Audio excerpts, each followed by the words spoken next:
So we're taking a look at some research on MOOCs, and for anyone who hasn't stumbled across it yet, MOOCs are those massive open online courses, like a total game changer in education.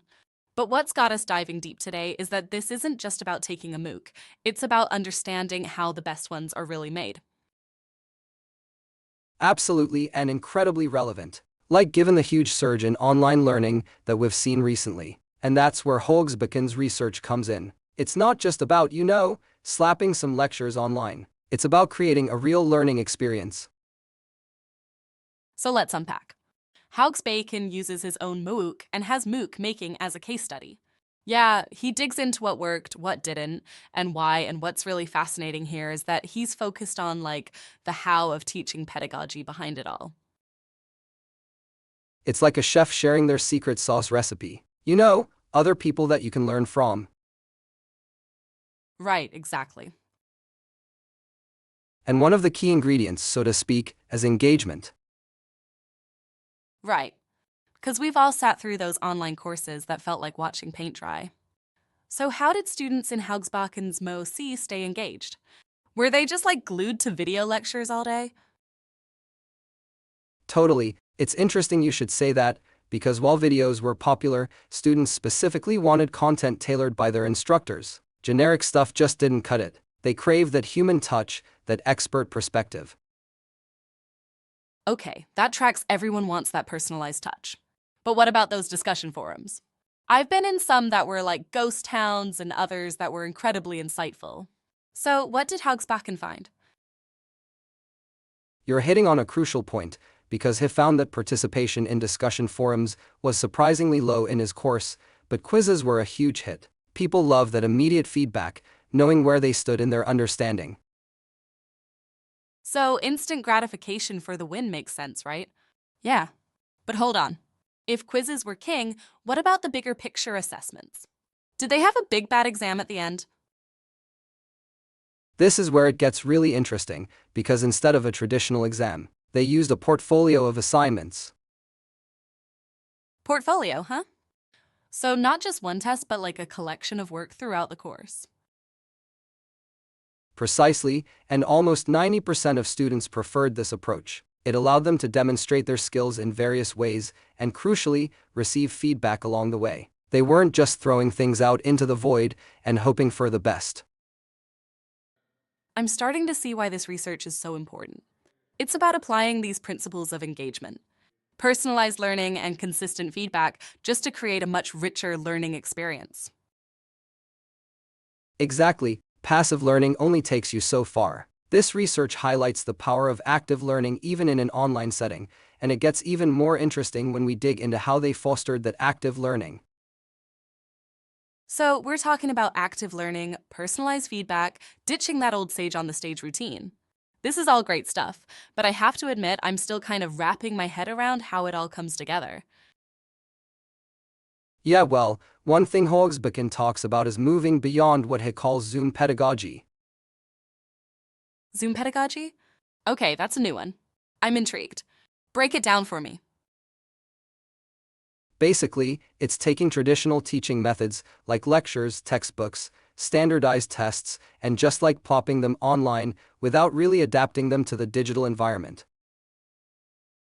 So it's like trying to fit a square peg in a round hole.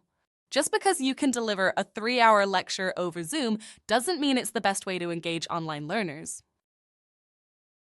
Exactly. Hogsbaken argues that we need to think beyond as simply replicating the classroom experience online. It's about leveraging technology to create something dynamic, interactive, and tailored to the medium.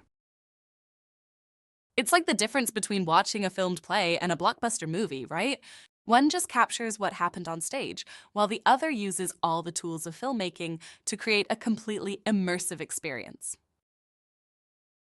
Perfect analogy and a good fit. Educators designing online courses need to think about pacing, visual storytelling, and creating an experience that keeps learners on the edge of their seats real.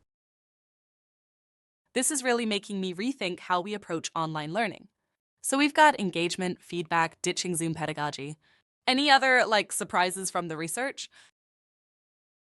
One finding that really struck me was that even though this was an MOOC about creating engaging online courses, participants still gravitated towards more traditional learning materials. Wait, really? You'd think people studying online pedagogy would be all about the latest and greatest in digital learning. Right, but the data shows that even these educators still have a strong preference for video lectures, followed by curated texts and images and quizzes. Traditional research papers and academic articles were much less popular. Huh, that is fascinating. Any theories on why that might be?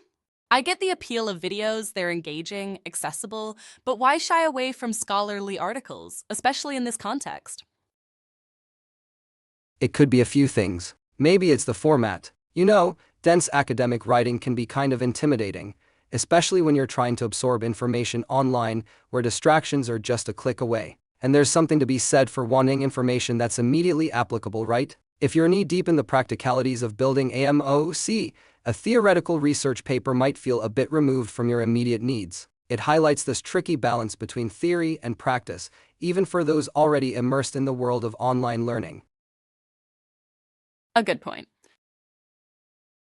This brings us to another crucial point. This research isn't just about what works in an MOOC, it's about understanding how people learn best. And sometimes, even with the best intentions, our instincts about learning can be a little off. It's like we develop these learning habits over the years. I'm a visual learner, or I just need to read the textbook, but we haven't necessarily stopped to examine if those methods are actually serving us well. Right, that's a really important insight. It's so easy to just get stuck in our ways, relying on the same learning strategies, even if they're not yielding the best results.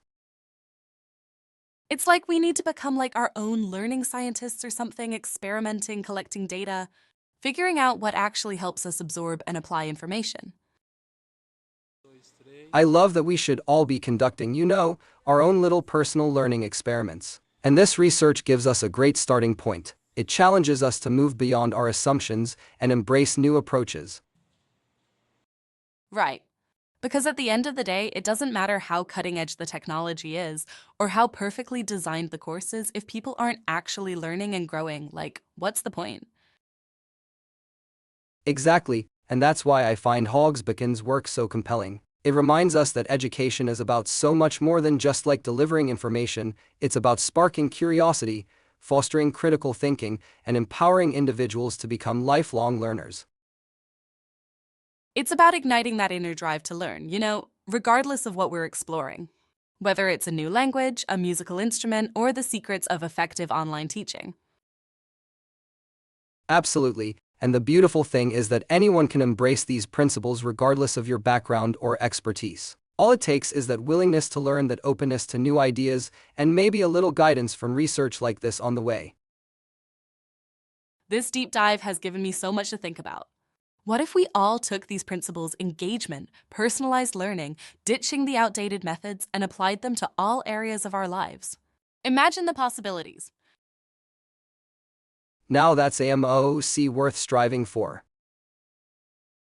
I love it. Well, thanks for diving deep with me today. It's been a pleasure.